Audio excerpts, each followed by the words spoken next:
అందరికీ నమస్కారం. నేను మీ హిమా సుబ్రహ్మణ్యన్. హోమ్ కుకింగ్ తెలుగుకి స్వాగతం. పొట్లకాయలతో మనం యూజువల్గా కూరలు, పులుసులు ఇలాంటివి ఏదైనా చేసుకుంటూ ఉంటాం.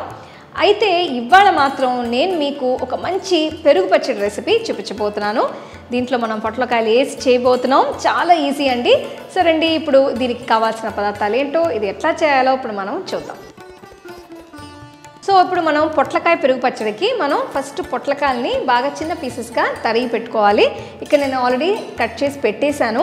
దీంట్లో 3 లేత చిన్న పొట్లకాయలు తీసుకున్నాను అనమాట. దాంట్లో లోపల సగానికి కట్ చేసేసి ఆ లోపల ఉన్న సీడ్స్ అని తీసేసి ఇట్లా బాగా చిన్న పీసెస్గా చాప్ చేసి పెట్టేశాను. సో ఫస్ట్ మనం పొట్లకాయల్ని ఉడికించుకోవాలి. సో ఏంట్రా ఇది గ్లాస్ బౌల్ పెడుతున్నాను అనుకుంటున్నారా? ఏం లేదండి, ఇది కొత్తగా నేను కొన్నది. ఇదేమో ఫ్లేమ్ ప్రూఫ్ అనమాట, ఈ గ్లాస్ పాట్. సో మీకు తెలిసే ఉంటుంది, నేను చెప్పాను ఇంతకుముందే ఎక్కడికైనా వెళ్తే నాకు అట్రాక్టివ్గా ఉండే వెసల్స్ కానీ బౌల్స్ కానీ కొంటూ ఉంటానని. సో ఇదంతా అదే అనమాట, అక్కడ కొన్నాను. ఇది కూడా ఫ్లేమ్ ప్రూఫ్ వాటర్ జగ్ అనమాట ఇది. సో ఒక 1.5 కప్స్ నీళ్లు పోసేసి మరగాలన్నమాట నీళ్ళు. సో మీరు పొట్లకాయలతో రెగ్యులర్గా ఇంట్లో ఏం చేసుకుంటారో నాకు కమెంట్స్లో చెప్పండి. సో ఇప్పుడు చూస్తే నీళ్లు కొంచెం వేడెక్కినాయి. ఇప్పుడు నేను దీంట్లో కొంచెం ఉప్పు వేస్తున్నాను. సో ఇక్కడ నేను ఒక 1/4 టీ స్పూన్ కల్లుప్పు వేసాను. సపోజ్ మీ దగ్గర కల్లుప్పు లేకపోతే మీరు నార్మల్ టేబుల్ సాల్ట్ వాడుకోవచ్చు. అలాగే దీంట్లో ఒక పించ్ అనమాట, కొద్దిగా పసుపు.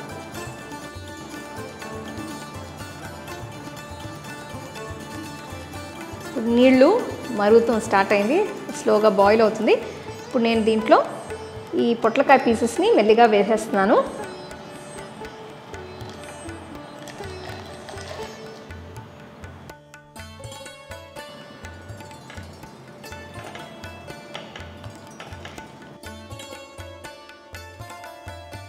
సో ఇది ఒక 7 to 8 minutes ఉడకాలన్నమాట. యాక్చువల్లీ నేను ఈ సైజులో 2 పాట్స్ తీసుకున్నాను. ఇది చిన్న సైజు, ఇక పెద్ద సైజు ఇంకోటి ఉంది, అది వేరే రెసిపీస్లో తప్పకుండా మీకు చూపిస్తాను. సో ఆల్మోస్ట్ 10 minutes అయిపోయిందండి. పొట్టకాయలు కొంచెం ఎక్కువ ఉన్నాయి, బాగా ఉడికిపోయింది, నేను చెక్ చేశాను. ఇప్పుడు మనం దీన్ని స్ట్రెయిన్ చేసేద్దాం. సో దీన్ని ఇట్లా వడగట్టేసేయండి. సో నీళ్లు బాగా ఇప్పుడు వడకట్టిన తర్వాత నేను దీన్ని ఇట్లా సెపరేట్గా పెట్టేస్తున్నాను. నెక్స్ట్ ఇప్పుడు ఈ రెసిపీకి ఒక పేస్ట్ రుబ్బాలన్నమాట. దానికి నేను కొంచెం కొబ్బరి తీసుకున్నాను. సో ఇది ఒక 1/4 కప్ ఉంటుందండి పచ్చి కొబ్బరిని తురిమి కూడా వేసుకోవచ్చు. ఒక పీస్ అల్లం ఇట్లా చిన్న ముక్కలుగా కట్ చేసి వేస్తున్నాను. 4 పచ్చిమిరపకాయలు.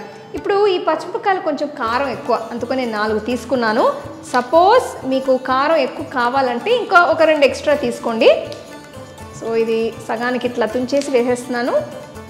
అండ్ కొంచెం ఉప్పు లైట్గా, కొంచెం కల్లుప్పు వేస్తున్నాను అనమాట, అంతే. నీళ్లు లేకుండా దీన్ని రుబ్బాలి.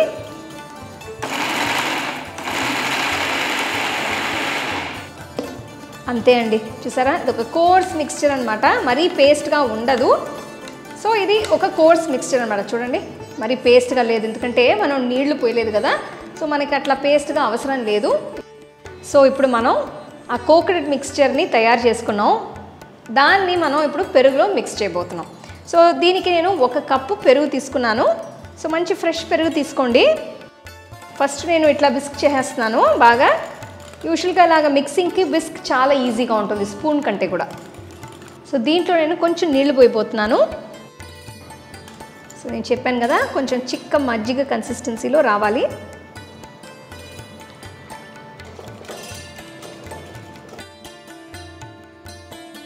So this is good enough, ఇది బాగానే ఉంది. ఇప్పుడు నేను ఆ రుబ్బి పెట్టిన పేస్ట్ కాదండి, ఆ మిక్స్చర్ని దీంట్లో వేసేయబోతున్నాను. సపోజ్ మీకు ఇంకా ఫైన్గా రుబ్బాలంటే రుబ్బుకోవచ్చు. సో అది వేసిన తర్వాత బాగా మిక్స్ చేసేయండి. ఇది మిక్స్ చేసిన తర్వాత ఇప్పుడు ఫైనల్గా నేను పొట్లకాయ పీసెస్ని వేసేయబోతున్నాను. సో పొట్లకాయలు బాగా లేత పొట్లకాయలు బాగా ఉడికిపోయింది, చాలా సాఫ్ట్గా, చాలా టేస్ట్గా ఉంది.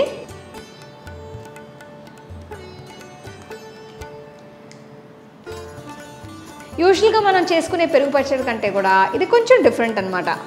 సో పొట్లకాయని మనం పెరుగులో అప్పుడు మిక్స్ చేసేసాము.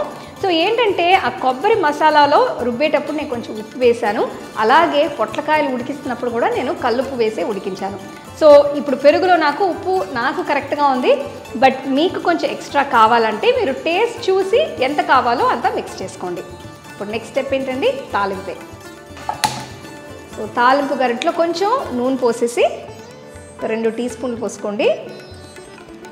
సో నూనె కొంచెం వేడెక్కిన తర్వాత దీంట్లో కొంచెం ఆవాలు, జీలకర్ర, మినప్పప్పు. సో ఇప్పుడు ఆవాలు చిటపటలాడిన తర్వాత ఎండుమిర్చి, స్టవ్ ఆఫ్ చేసేసి దీంట్లో కొద్దిగా ఇంగువ, కొంచెం కరివేపాకు.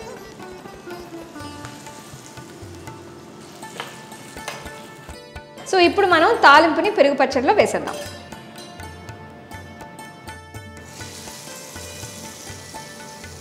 జస్ట్ మిక్స్ చేసేస్తున్నాను. ఆహా, భలే ఉంది చూడండి, అసలు ఎంత బాగుందో. ఈ పెరుగు పచ్చడి అన్నానికి చాలా టేస్టీగా ఉంటుంది. సో ఏదైనా కొంచెం డిఫరెంట్గా తినాలనిపించినప్పుడు ఈ పెరుగు పచ్చడి చేసుకుని తినండి, పొట్లకాయ పెరుగు పచ్చడి. ఇప్పుడు ఫైనల్గా కొంచెం కొత్తిమీర కూడా వేసేస్తున్నాను దీంట్లో. చూస్తానికైతే అదిరింది. రెసిపీ చేసేసాం, రెసిపీ స్టెప్స్ అయిపోయినాయి. మోస్ట్ ఇంపార్టెంట్ స్టెప్ ఇప్పుడు వచ్చేసింది. ఏంటది? అఫ్కోర్స్ అండి, టేస్టింగ్. అది లేకుండా ఎట్లా చెప్పండి.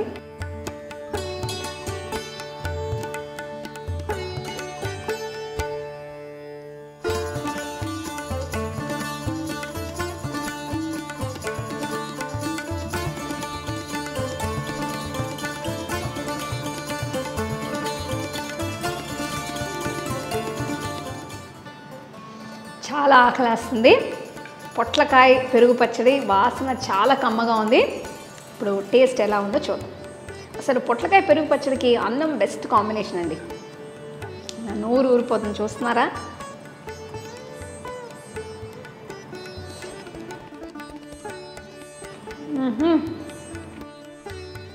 చాలా చాలా బాగుంది.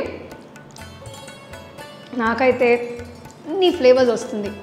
పచ్చిమిరపకాయ, అల్లం, పొట్లకాయ, లేత పొట్లకాయలు అనమాట, బాగా పెరుగు, అసలు ఆ తాలింపులో ఆ జీలకర్ర, అసలు ఎంత టేస్టీగా ఉందంటే నేను చెప్పలేను.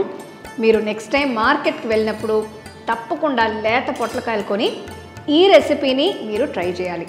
ట్రై చేసేసి కామెంట్ సెక్షన్లో ఎలా ఉందో నాకు చెప్పండి.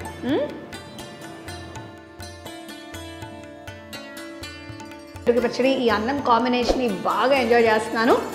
సో మిమ్మల్ని మళ్ళీ ఇంకొక మంచి రెసిపీతో త్వరగా కలుస్తాను. అంతవరకు సెలవు. The second edition of our home cooking book is now available on our website 21frames.in. I'll give you the link in the description. You can go and check it out. The book is currently available only in India for now, so you can place your orders on 21frames.in.